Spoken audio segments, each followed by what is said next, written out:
Vajiraman Ravi has been still there even during my mains preparation, during both my attempts 2023-24. I started my preparation in 2018 here as a foundation batch student, and finally I'm again back here 6 years later. The life has come full circle finally. I post-graduated actually in year 2018. After that I came to Vajiraman Ravi, as the name has always been there, where I was completely clueless कि क्या करना है क्या नहीं. And that year I think ये join किया test series मैंने, and we had those regular feedback sessions. GS we had GS. I was enrolled for the GS thing. I had that regular feedback session after every copy that was checked. We had those mentoring sessions going on.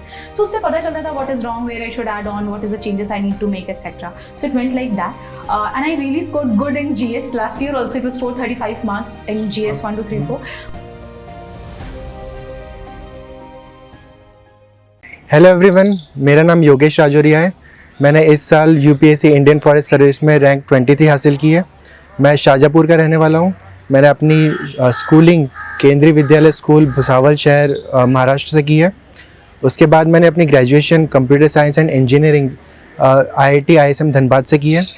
उसके बाद मैंने अपनी preparation UPSC की preparation start कर दी थी। ये attempt मेरा second attempt था इंडियन फॉरेस्ट सर्विस में। इसके पहले मैंने सिविल सर्विसेज के भी अटैम्प्ट दिए और मेरा कुल मिलाकर छठा अटैम्प्ट था यूपीएससी एग्ज़ाम में। मैंने 4 बार यूपीएससी प्रीलिम्स क्लियर किया है और मैंने 3 बार इंडियन फॉरेस्ट सर्विस की कट ऑफ क्लियर की है। इस वीडियो में मैं अपनी प्रीलिम्स की स्ट्रैटेजी और प्रिपरेशन के बारे में बताने वाला हूँ। सबसे पहले मैं बिगिनर्स के लिए बताना चाहता हूँ कि आपको अपने बुक्स और रिसोर्सेज काफ़ी लिमिटेड रखने हैं। उसके लिए आपको एक स्टैंडर्ड बुक्स की लिस्ट होना बहुत ज़रूरी है। एक बिगिनर के लिए सबसे पहले आप बहुत ज़्यादा रिसोर्सेज के पीछे नहीं भागिए। आप एक स्टैंडर्ड सोर्सेज की लिस्ट तैयार कीजिए और उनको रीड करना स्टार्ट कीजिए, उनसे फेमिलियर हो जाइए। फिर उसके बाद आप चीज़ें और ज़्यादा डेप्थ में पढ़ना शुरू करिए। तो सबसे पहला जो सबसे मोस्ट इम्पॉर्टेंट सब्जेक्ट है प्रीलिम्स के लिए वो होता है एनवायरनमेंट, क्योंकि इससे करीब 20 क्वेश्चन हर साल पूछे जाते हैं। और इससे ही रिलेटेड एक सब्जेक्ट है एक ज्योग्राफी। अगर ज्योग्राफी और एनवायरनमेंट को हम मिला दें तो करीब 25 से 30 क्वेश्चन हो जाते हैं। तो एनवायरनमेंट के लिए आप शंकर IAS की बुक पढ़ सकते हैं या फिर आप PMF IAS की बुक भी पढ़ सकते हैं। और ज्योग्राफी के लिए आप 11th और 12th की NCERT पढ़िए और इसके लिए आप बहुत ज़्यादा रिसोर्सेज के पीछे मत भागिए। प्रीलिम्स के लिए सबसे इम्पॉर्टेंट सब्जेक्ट एनवायरनमेंट का है, जिसमें से सबसे ज़्यादा क्वेश्चंस हर बार पूछे जाते हैं। और इससे रिलेटेड सब्जेक्ट जो है ज्योग्राफी, अगर इन दोनों सब्जेक्ट्स को मिला दे तो 25 से 30 क्वेश्चंस हर साल पूछे जा रहे हैं।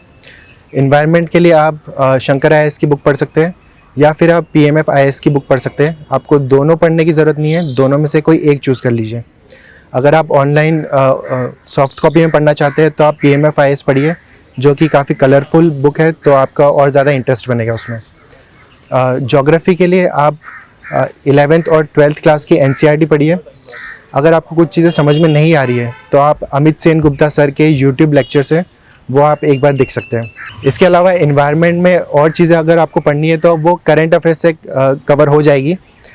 PT 365 आती है विजन IAS की, वो आप पढ़ सकते हैं एज ए सप्लीमेंट्री सोर्स। लेकिन अपना प्राइमरी सोर्स आप शंकर IAS या PMF IAS ही रखिए। इसके बाद जो सेकंड मोस्ट इम्पॉर्टेंट सब्जेक्ट है और जो बहुत ज़्यादा स्कोरिंग होता है वो है पॉलिटी। पॉलिटी के लिए आप लक्ष्मीकांत की बुक पढ़िए और इसको आपको बहुत ज़्यादा बार पढ़ना पड़ेगा। पहली रीडिंग हमेशा फैमिलियरिटी के लिए होती है कि इस सब्जेक्ट में क्या होने वाला है। फिर उसके बाद आप धीरे धीरे अंडरस्टैंडिंग बढ़ाइए और शुरुआत में इसके नोट्स बनाने की ज़रूरत नहीं है। अगर जब आपका प्रीलिम्स आने वाला रहेगा उसके 3-4 महीने पहले जब आपकी बहुत बार रीडिंग कंप्लीट हो जाएगी, उसके बाद आप नोट्स बनाइए और सिर्फ उन्हीं चीज़ों का नोट्स बनाइए जो आपको लगता है कि आप एग्ज़ाम के जस्ट पहले भूल सकते हैं, और उन्हीं चीज़ों को बार बार रिवाइज़ करिए। जो दूसरा मोस्ट इम्पॉर्टेंट सब्जेक्ट है वो है पॉलिटी, जो कि बहुत ज़्यादा स्कोरिंग भी है। इससे करीब 12 से 15 क्वेश्चन हर साल पूछे जाते हैं। तो पॉलिटी के लिए आप सिर्फ एक रिसोर्स रखिए जो है लक्ष्मीकांत को आपको बार बार पढ़ना पड़ेगा। इसकी पहली रीडिंग आप जब कर रहे हैं तो वो सिर्फ फैमिलियरिटी के लिए, उस टाइम पे आपको नोट्स नहीं बनाने हैं। इसके बाद जो सब्सिक्वेंट रीडिंग्स है उसमें आप अंडरस्टैंडिंग डेवलप करिए। और फाइनली जब आपका प्रीलिम्स आने वाला रहेगा उसके 3-4 महीने पहले आप इसमें नोट्स बना लीजिए। और नोट्स उन्हीं चीज़ों के बनाने हैं जो चीज़ आपको लगता है कि आप एग्ज़ाम के जस्ट पहले भूल सकते हैं। उन चीज़ों को नोट्स बनाइए और उनको फिर बार बार रिवाइज़ करिए। इसके अलावा पॉलिटी के लिए आपको करंट अफेयर्स भी थोड़ा सा पढ़ना पड़ेगा, जो कि PT 365 से कवर हो जाएगा। नेक्स्ट जो इम्पोर्टेंट सब्जेक्ट है वो है इकोनॉमी। इससे भी करीब 12 से 15 क्वेश्चन आते हैं, और इसके लिए मैंने मृणाल सर के लेक्चर्स देखे थे 2017 और 18 वाले, लेकिन वो आज के टाइम पे थोड़े आउटडेटेड हो गए। तो आपको अगर रिसेंट वाले वीडियोस मिल जाते हैं तो आप वो फॉलो कर सकते हैं। इसके अलावा मैंने वहीं से अपने नोट्स भी बना लिए थे, पर आप अगर चाहे तो मृणाल सर के हैंडआउट्स हैं उनको भी रीड कर सकते हैं, वो भी काफ़ी अच्छे हैं। इसके अलावा इकोनॉमी ऐसा पार्ट है जिसमें करंट अफेयर्स का भी काफ़ी ज़्यादा इंपॉर्टेंस है, तो आपको PT 365 से इसको कवर करना पड़ेगा। इसके अलावा मृणाल सर की एक विन सीरीज़ भी आती है प्रीलिम्स के जस्ट पहले, जो करंट अफेयर्स में डेवलपमेंट है वो उन चीज़ों के बारे में सारी चीज़ें बता देंगे। अगला जो इम्पॉर्टेंट सब्जेक्ट है वो साइंस एंड टेक्नोलॉजी। अनफॉर्चुनेटली इसके लिए कोई एक स्टैंडर्ड रिसोर्स नहीं है। मेरा क्योंकि साइंस में बैकग्राउंड था तो मैंने इसके लिए कोई ख़ास अलग से पढ़ाई नहीं की थी, पर अगर आप चाहते हैं तो आप कोई अच्छे लेक्चर्स अगर आपको यूट्यूब पे मिल जाते हैं तो आप देख सकते हैं। और इसके अलावा कोई भी जो टेक्नोलॉजीज़ आप करंट अफेयर्स में पढ़ रहे हैं उन टेक्नोलॉजीज़ को आप अच्छे से रीड करिए, और ChatGPT या फिर यूट्यूब की मदद से वो टेक्नोलॉजीज़ को समझने की कोशिश करिए। ऐसी टेक्नोलॉजीज़ जो आज के टाइम पे बहुत ज़्यादा रिलेवेंट है या फिर फ्यूचर में बहुत ज़्यादा रिलेवेंट होने वाली है, आप उन चीज़ों को अच्छे से समझने की कोशिश करिए, और ज़्यादा प्रोबेबिलिटी है कि उन्हीं टेक्नोलॉजी से क्वेश्चन आने वाले हैं। इसमें कंप्यूटर या IT से रिलेटेड क्वेश्चंस बहुत सारे आते हैं, और बायोटेक्नोलॉजी से रिलेटेड भी क्वेश्चंस आते हैं, तो इन टॉपिक्स को आप थोड़ी ज़्यादा प्रायोरिटी दीजिए। ये वाला पार्ट आपका मोस्टली करंट अफेयर्स से ही कवर होगा, और जो चीज़ें समझ में नहीं आ रही है आप उसके लिए आप इंटरनेट की मदद ले सकते हैं। ये जो चार पांच सब्जेक्ट मैंने अभी बताए, वो चार पांच सब्जेक्ट ऑलमोस्ट प्रीलिम्स का 60 to 70% आपका सिलेबस कवर कर देगा, और ये वाले पार्ट ज़्यादा हाई स्कोरिंग होते हैं। इसके बाद वाले पार्ट्स जैसे कि ancient medieval history, art and culture और मॉडर्न हिस्ट्री, इनका सिलेबस बहुत ज़्यादा है और इनका कॉस्ट टू बेनिफिट इतना ज़्यादा नहीं है, लेकिन आपको इनको भी इग्नोर नहीं करना है। पर आपको ज़्यादा टाइम, जो अभी पहले मैंने सब्जेक्ट्स बताए उन पर ज़्यादा टाइम आपको देना है। एंशिएंट मिडेवल हिस्ट्री के लिए आप NCERT की बुक फॉलो कर सकते हैं, और आर्ट एंड कल्चर के लिए भी NCERT की जो फाइन आर्ट्स की बुक आती है आप उसको देख सकते हैं। अगर आपको थोड़ा डेप्थ में पढ़ना है तो आप नितिन सिंघानिया सर की जो बुक आती है आर्ट एंड कल्चर की, वो भी रीड कर सकते हैं। फाइनली स्पेक्ट्रम आप मॉडर्न हिस्ट्री के लिए फॉलो करिए। इसके लिए आपको बिपिन चंद्रा की बुक पढ़ने की ज़रूरत नहीं है, आप सिर्फ स्पेक्ट्रम पढ़िए और इसको बार बार पढ़िए। और सेम स्ट्रेटजी सब में फॉलो करनी है कि आपको शुरुआत में सिर्फ फैमिलियरिटी डेवलप करनी है, फिर अंडरस्टैंडिंग डेवलप करनी है, और लास्ट में जब प्रीलिम्स आने वाला रहेगा उसके 3-4 महीने पहले जो इंपॉर्टेंट फैक्ट्स है जो आप भूल सकते हैं वो आपको नोट्स बना लेना है और उनको फिर रिवाइज करना है। एक इम्पॉर्टेंट जो चीज़ है जिसमें एस्पायरेंट्स बहुत ज़्यादा परेशान रहते हैं वो है करंट अफेयर्स। तो मेरा ये मानना है कि करंट अफेयर्स कोई एक सेपरेट सब्जेक्ट नहीं है, लेकिन ये स्टैटिक का ही एक सप्लीमेंट्री सोर्स है। आपको स्टैटिक और करंट को लिंक करना आना चाहिए। तो करंट अफेयर्स के लिए आप अगर बिगिनर है तो आप न्यूज़पेपर रीडिंग स्टार्ट करिए, और आपकी कोशिश ये रहनी चाहिए कि आप एक अवेयर सिटीज़न बने, आपको पता हो कि देश और दुनिया में क्या चल रहा है। आपको इसके नोट्स बनाने की कोई ज़रूरत नहीं है, और इसको as a separate subject treat नहीं करना चाहिए। फिर उसके बाद जब आपका प्रीलिम्स आने वाला रहेगा तो विजन IAS की PT 365 होती है, वो 3-4 महीने पहले रिलीज़ हो जाती है। आप उसको पढ़िए अच्छे से, उसको 3-4 बार पढ़िए और उसके भी नोट्स बना लीजिए, तो वो चीज़ आपके करंट अफेयर्स से कवर हो जाएगी। तो करंट अफेयर्स के लिए आपको बहुत ज़्यादा टेंशन लेने की ज़रूरत नहीं है, और आपकी पहली प्रायोरिटी स्टैटिक कवर करने की होनी चाहिए, और करंट अफेयर्स को आप as a supplementary source treat करिए, उसको एक as a separate subject treat मत करिए। इसके बाद मैं ऐसी चीज़ बताना चाहता हूँ जो मेरे लिए गेम चेंजर साबित हुई है। मैं 2020 और 2021 का प्रीलिम्स क्लियर नहीं कर पाया था, लेकिन इसके बाद मैंने 2022, 23 और 24 में सिर्फ CAC नहीं IFS की भी कट ऑफ क्लियर की है। तो इसके लिए जो गेम चेंजिंग मेरे लिए साबित हुआ है वो है PYQs का एनालिसिस। मैंने बहुत बार देखा है कि एस्पिरेंट्स सिर्फ पिछले 10 या 12 साल का PYQs देखते हैं और सिर्फ उसको as a mock test solve करने की कोशिश करते हैं, लेकिन ऐसा नहीं करना है। दिशा पब्लिकेशन की एक बुक आती है प्रीवियस 30 ईयर्स के जिसमें क्वेश्चंस होते हैं, आप उसको अच्छे से सॉल्व कीजिए, पिछले 30 साल के क्वेश्चन। हर क्वेश्चंस का आप ब्रेनस्टॉर्मिंग करिए। हर क्वेश्चन में आप खुद से सवाल पूछिए कि ये क्वेश्चन क्यों पूछा गया है, इस क्वेश्चंस के जो स्टेटमेंट्स है वो क्यों डाले गए हैं, उसमें अगर कुछ चीज़ गलत है तो वो गलत क्यों हो रही है, वो स्टेटमेंट गलत क्यों है, यूपीएससी किस तरीके से ट्रैप सेट करने की कोशिश कर रहे हैं। आप हर क्वेश्चन पे बहुत ज़्यादा ध्यान दीजिए, बहुत अच्छे से एनालिसिस करिए उसका।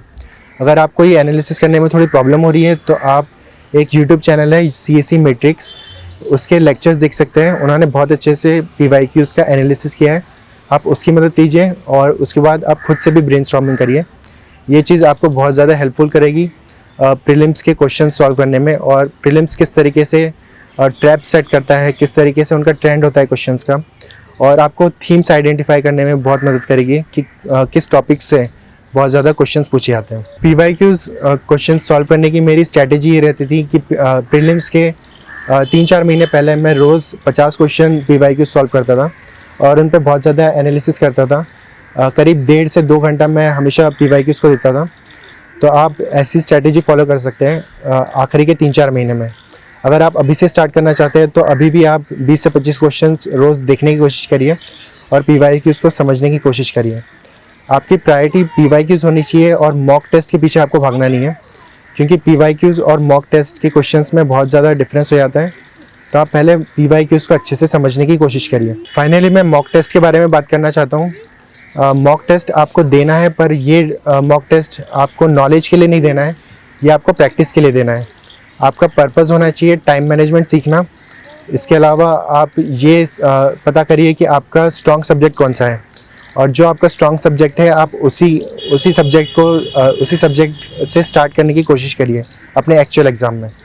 इसके अलावा आप अपने वीक पॉइंट्स पता करिए, और अगर आपको लग रहा है कि कोई सब्जेक्ट आपका बहुत ज़्यादा वीक रह जा रहा है तो आप उसके सेक्शनल टेस्ट भी दे सकते हैं। ये जो मॉक टेस्ट वाली जो चीज़ है, ये आपको अपनी प्रायोरिटी नहीं बनानी है।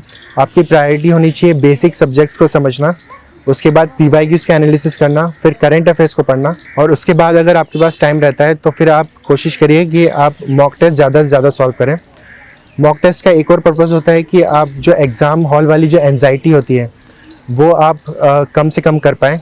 तो ये अगर आपकी प्रैक्टिस हो जाएगी तो आप एग्ज़ाम हॉल में घबराएंगे नहीं। अगर आप न्यू क्वेश्चंस देखते हैं जो आपने कभी देखे नहीं है तो उनको भी देख के आपको बहुत ज़्यादा एंजाइटी नहीं होगी और आप थोड़ा कॉन्फिडेंट फील करेंगे। एक और चीज़ आप मॉक टेस्ट में जो प्रैक्टिस कर सकते हैं वो है कि आप ज़्यादा से ज़्यादा क्वेश्चंस अटैम्प्ट करने की कोशिश करिए। ये चीज़ बहुत सारे एस्पिरेंट्स गलती करते हैं कि वो सिर्फ 70 या 80 क्वेश्चंस सॉल्व करते हैं और नेगेटिव मार्किंग से बहुत ज़्यादा डरते हैं।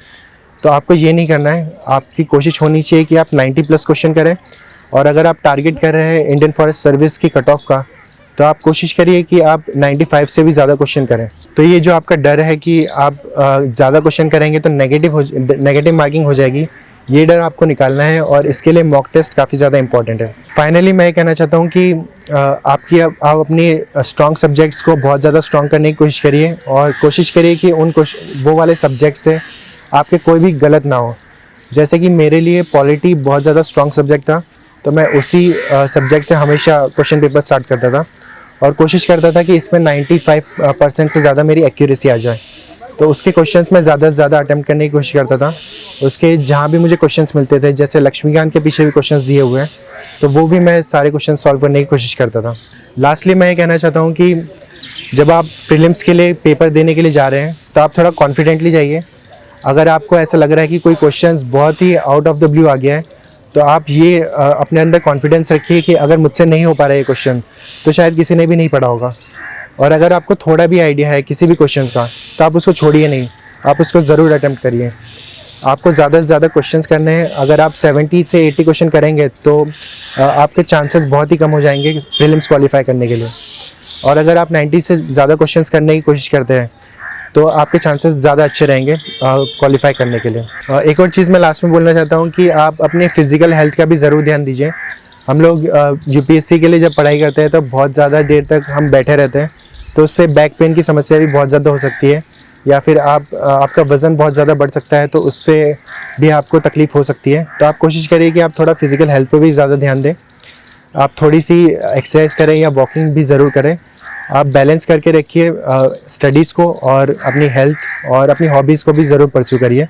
आपको बहुत ज़्यादा 12 से 15 घंटा पढ़ने की ज़रूरत नहीं है। आप 6 से 8 घंटा पढ़िए, पर अच्छे से पढ़िए और उसमें आप कोशिश करिए कि ज़्यादा डिस्ट्रैक्शन ना हो।